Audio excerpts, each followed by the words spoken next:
ആണെങ്കിൽ 8:45 അല്ലെങ്കിൽ 8:50 കൂടെ തന്നെ ഗവർണർ പുറത്തേക്ക് ഇറങ്ങുമെന്ന് മനസ്സിലാക്കുകയാണ്. അപ്പോൾ വി ഡി സതീശൻ സർക്കാരിന്റെ ആദ്യ നയപ്രഖ്യാപനം എന്നുള്ള രീതിയിൽ ഒരു പ്രത്യേകത കൂടിയുണ്ട്. പക്ഷേ മുൻവർഷങ്ങളിൽ രജീഷ് ഒരുപക്ഷെ നമ്മൾ അതുകൂടി ഓർക്കണം, മുൻവർഷങ്ങളിലെ നയപ്രഖ്യാപനമൊക്കെ പലതരത്തിൽ കേരള നിയമസഭ ഇതുവരെ കാണാത്ത രീതിയിലുള്ള പല വിവാദങ്ങൾ ഉണ്ടാക്കിയ നയപ്രഖ്യാപന കാലം കൂടി നമ്മൾ പിന്നിട്ടതാണ്.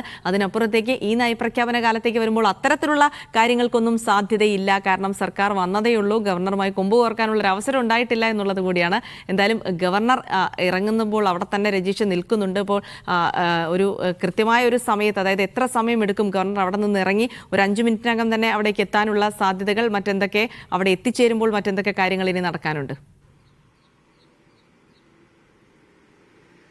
ജിൽസി കൃത്യം 8:45 ഗവർണർ ഇവിടെ നിന്നും ഇറങ്ങുമെന്നാണ് നമ്മൾ അറിയിച്ചിട്ടുള്ളത്. ഇവിടെ നിന്നും 5 മിനിറ്റ്, അതായത് 8:50 കൂടി തന്നെ ഇവിടെ നിന്നും നേരെ നിയമസഭയിലേക്ക് എത്തും. അവിടെ സ്പീക്കറും ഒപ്പം തന്നെ മുഖ്യമന്ത്രിയും ചേർന്ന് ഗവർണറെ സ്വീകരിക്കും. അതിനുശേഷം ആണ് ഈ നയപ്രഖ്യാപനം നടക്കുന്ന ഹാളിലേക്ക്, സമ്മേളന ഹാളിലേക്ക് ഗവർണർ എത്തുക. എന്തായാലും ഇപ്പോൾ നമ്മളുള്ളത് ലോക്ഭവന് മുമ്പിലാണ്. ഇവിടെ പോലീസുകാരൊക്കെ തയ്യാറായിരിക്കുകയാണ്. അല്പസമയത്തിനകം തന്നെ ഇവിടെ നിന്നും ഗവർണർ ഇറങ്ങും.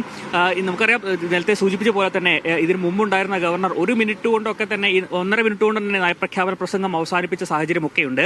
ഇപ്പോൾ 9 മണിക്ക് നയപ്രഖ്യാപനം ആരംഭിച്ച് ഏകദേശം 1.5 മണിക്കൂറോളം അത് ഉണ്ടാകുമെന്നാണ് നമുക്ക് അറിയാൻ കഴിഞ്ഞില്ല. കാരണം 11 മണിക്ക് മറ്റൊരു പരിപാടി രാജ്ഭവനിൽ ഇതിനോടകം തന്നെ ഗവർണർ ഷെഡ്യൂൾ ചെയ്തിട്ടുണ്ട്. അതുകൊണ്ട് തന്നെ അതിനു മുമ്പേ തിരിച്ചിവിടെ എത്തും. അങ്ങനെയാണെങ്കിൽ ഏകദേശം 1.5 മണിക്കൂറോളം ഈ നയപ്രഖ്യാപന പ്രസംഗത്തിന് സമയം മാറ്റിവെച്ചിട്ടുണ്ടെന്നാണ് നമുക്ക് മനസ്സിലാക്കാൻ കഴിഞ്ഞിട്ടുള്ളത്. എന്തായാലും ലോക്ഭവനിൽ ഒരുക്കങ്ങളൊക്കെ തന്നെ പൂർത്തി കഴിഞ്ഞാൽ വൈകാതെ തന്നെ ഏകദേശം ഒരു 15 മിനിറ്റോളം തന്നെ ഇവിടെ നിന്നും ഗവർണർ പുറത്തേക്ക് ഇറങ്ങി നേരെ നിയമസഭയ്ക്ക് മുമ്പിലേക്ക് എത്തും. അവിടെ നിന്നും നിയമസഭയ്ക്കുള്ളിൽ നിന്നുമാണ് സ്പീക്കറും ഒപ്പം തന്നെ മുഖ്യമന്ത്രിയും ചേർന്ന് ഗവർണറെ സ്വീകരിക്കുക.